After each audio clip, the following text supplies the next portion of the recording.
नमस्कार दोस्तों, कैसे हैं आप सब। आई होप आप लोग अच्छे होंगे, अपनी तैयारी बेहतरीन तरीके से कर रहे होंगे। मित्रों, आप लोगों के कमेंट बार बार आ रहे थे कि सर हमें स्टडी प्लान बताइए कि हम कैसे कम समय में रेलवे ग्रुप डी के जॉब को प्राप्त करें, हम अपनी आसानी से नौकरी पा जाएं, एक सरकारी नौकरी का हमारा भी सपना पूरा हो। तो आप लोगों ने ऐसे बहुत सारे अभ्यर्थी होंगे जिन्होंने एनटीपीसी या रेलवे के कई सारे एग्जाम दिए होंगे, बहुत सारे ऐसे भी अभ्यर्थी होंगे जो इस बार पहली बार परीक्षा में बैठ रहे हैं। तो हम बेस्ट स्टडी प्लान और कैसे क्या तैयारी करें, इसकी एक छोटी सी स्टडी प्लान लेकर आए हैं। यदि इस प्लान को आप फॉलो करते हैं तो ज़रूर आपको फ़ायदा होगा और ये मात्र 3 से 4 मिनट की वीडियो रहेगी। और यदि आप वीडियो पहली बार देख रहे हैं तो वीडियो को लाइक और चैनल को सब्सक्राइब कर दीजिए, क्योंकि वीडियो आपके लिए हेल्पफुल रहेगी। यहाँ हमेशा आपको रेलवे और अन्य प्रतियोगी परीक्षा संबंधी वीडियो आपको मिलती रहेगी, उसका इन्फॉर्मेशन मिलता रहेगा, क्योंकि यह चैनल केवल प्रतियोगी परीक्षाओं को मदद करने के लिए बनाया गया है, जिसमें अधिक से अधिक आपको बेस्ट जानकारी इस चैनल के माध्यम से मिलेगी।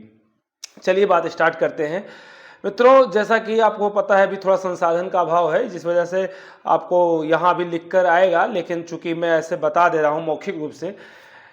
देखो, रेलवे ग्रुप डी पेपर, नाम रेलवे ग्रुप डी है, लेकिन पेपर का लेवल ठीक ठाक रहता है। जैसा आप लोग मॉक टेस्ट लगाएंगे, देखेंगे, प्रीवियस ईयर पेपर लगाएंगे। और मैं स्वयं रेलवे ग्रुप डी में जॉब करता हूं, जैसा कि आप वीडियो में देखे हों।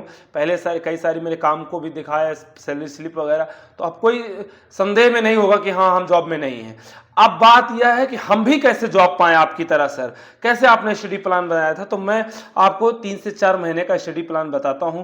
यदि आप उसको फॉलो करेंगे तो आप निश्चित रूप से रेलवे ग्रुप डी में सिलेक्ट होंगे। सबसे पहले बात यह समझ लीजिए कि रेलवे ग्रुप डी में हमें कितने चरण से गुजरना होगा। वैसे आपको पता है कि इसमें पहला चरण है, यानी फर्स्ट स्टेप है, पहला स्टेज है कंप्यूटर बेस्ड टेस्ट, यानी सीबीटी मोड एग्जाम होगा। कंप्यूटर बेस्ड टेस्ट होगा, जिसमें टेस्ट होगा, उसी टेस्ट का ही आप मान लो पहली सीढ़ी। अगर आप सीबीटी मोड एग्जाम क्वालिफाई कर लेते हैं, कंप्यूटर बेस्ड टेस्ट क्वालिफाई कर लेते हैं, तो फिजिकल इसका बहुत टफ नहीं है, मतलब फिजिकल आप आसानी से निकाल ले जाएंगे। यानी मेन पहली सीढ़ी है आपका कंप्यूटर बेस्ड टेस्ट, उसी का ध्वस्त करने के लिए आपको प्लान बनाना है। वहां आपको कितना नंबर लाना है? देखो, हम 100 प्रश्न होंगे इसमें, कंप्यूटर बेस्ड टेस्ट में 100 प्रश्न होंगे। मुख्यतः कौन कौन सी विषय पूछी जाएगी, है ना, वो मैं आपको बता दे रहा हूं कि इसमें मुख्यतः कौन कौन सी विषय पूछी जाएगी, है ना। तो इसमें 4 विषय मुख्य रूप से पूछे जाएंगे, है ना। एक सबसे पहली विषय है जीके जीएस, दूसरी विषय है रीजनिंग, है ना, रीजनिंग। अब जीके जीएस के 20 प्रश्न रहेंगे, रीजनिंग के जो है 30 प्रश्न रहेंगे, मैथ के 25 प्रश्न रहेंगे और जनरल साइंस के 25 प्रश्न रहेंगे।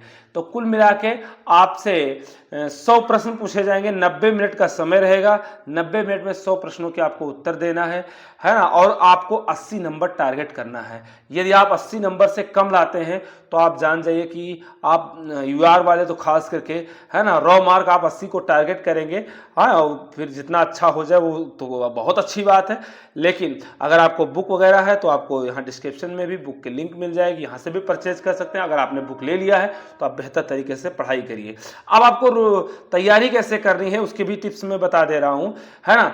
सबसे पहली बात यह है कि टाइम टेबल आप कैसे बनाएं, कितना समय क्या पढ़ें, तो मैं आपको बता देता हूँ।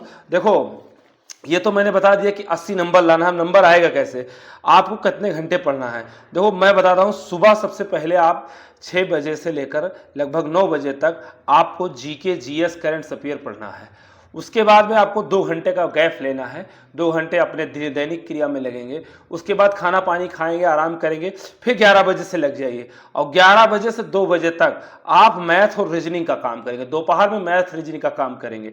उसके बाद में अब आई बात फिर 2 घंटे का, 2 बजे के बाद 2 घंटे का गैप, है ना, 2 घंटे का गैप रहेगा। 4 बजे से 7 बजे तक आपको, 7 नहीं 6 बजे तक, है ना, 6 बजे तक, 4 से 6, 2 घंटे का काम आप साइंस पढ़ेंगे।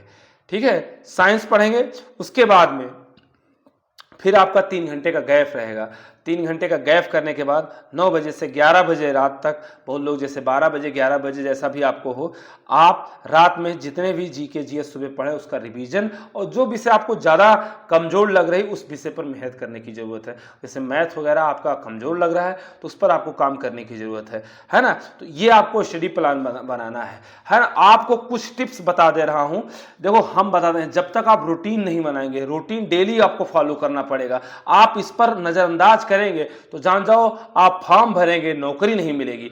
आपको काम करना पड़ेगा, आपको प्लान बनाना पड़ेगा, आपको फॉलो करना पड़ेगा। जो भी रूटीन बनाइए उसको फॉलो करिए, है ना। और आपको शॉर्ट नोट्स और स्मार्ट तरीके से नोट्स तैयार करना है। जो चीज पढ़ रहे हो, साइंस पढ़ रहे हो, जीके पढ़ रहे हो, उसका नोट्स तैयार करिए। उसके बाद में शॉर्ट ट्रिक्स सीखिए। मैथ में आपको शॉर्ट ट्रिक, रीजनिंग और मैथ में कैलकुलेटिव सवाल, क्योंकि 90 मिनट में ही 100 प्रश्न करना है। 1 मिनट से ज्यादा समय लग रहा है तो आप जान जाओ सिलेक्शन नहीं होगा आपका, है ना। और आप टाइम टू टाइम रिवीजन जरूर करिए, है ना। सिलेबस कंप्लीट ही करना पड़ेगा, ये भी बात आपको पता होना चाहिए। कमजोर टॉपिक को पर ध्यान देने की जरूरत होती है ना। डेली मॉक टेस्ट लगाएं, है ना। मॉक टेस्ट आप लगाएं, है ना। ये भी बात समझे कि मॉक टेस्ट आपको लगाना है ना। और मॉक टेस्ट लगाएंगे तभी स्पीड बढ़ेगा, ठीक है। और जितना मॉक टेस्ट लगाएं उसका विश्लेषण भी करें। तो ये महत्वपूर्ण आपके लिए टिप्स है। यदि आप इस टिप्स को फॉलो करते हैं तो आप रेलवे ग्रुप डी में आपके सिलेक्शन को कोई रोक नहीं सकता है।